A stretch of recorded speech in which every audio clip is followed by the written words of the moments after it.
Well, hello there. Happy Saturday. Good golly, watch out, here come a little short.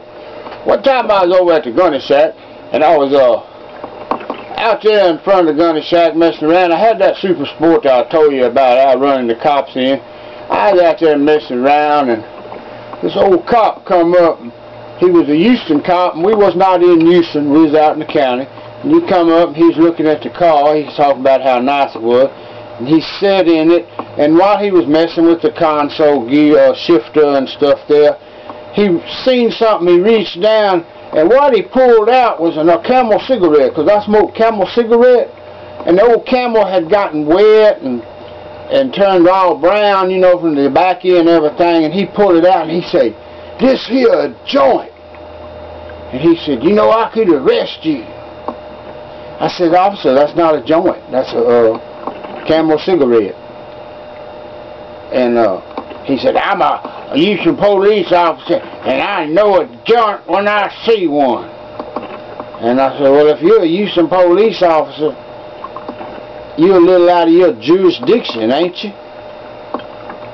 And he looked at me, he goes, "Boy, what's your name?" I said, Todd Rivers, but my friends call me TR.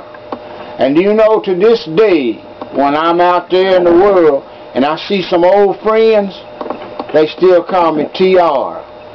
TR, how you doing there, Tiara? Tiara. From that little incident excursion that night.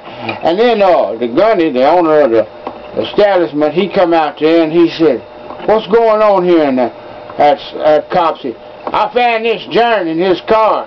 And gunny looked at it and said, "That ain't no joint, that's a Camel cigarette." And he said, "Besides that, Travis helped me around here keep that stuff off the property, because I don't want to lose my license for people out here smoking that weed. And Travis helps me and watches for people doing that." And he handed it back to him.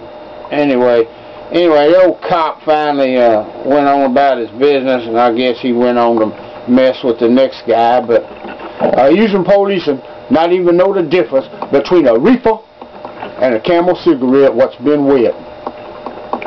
I tell you, I thank God for dumbass cops, because if there hadn't been so many dumbass cops in my life, I'd be in the penitentiary. But I understand they smarter nowadays, and I'm not talking about all cops. I'm just talking about each cop that ever messed with me was a little dim-witted, or they could have busted the crap out of me. I mean, you know, y'all heard some of the stories. I walked when I should have been, you know, in deep trouble. But anyway, I just want to run a little short up this morning and let everybody know I'm happy to be here. I'm glad I woke up breathing and everything working properly. And I will I will talk y'all another story a little later as soon as I can remember one. And I'm also amazed that I have been in trouble with the law so much times. This has been a real good experience for me, because I did not realize that in my younger days it was like the law.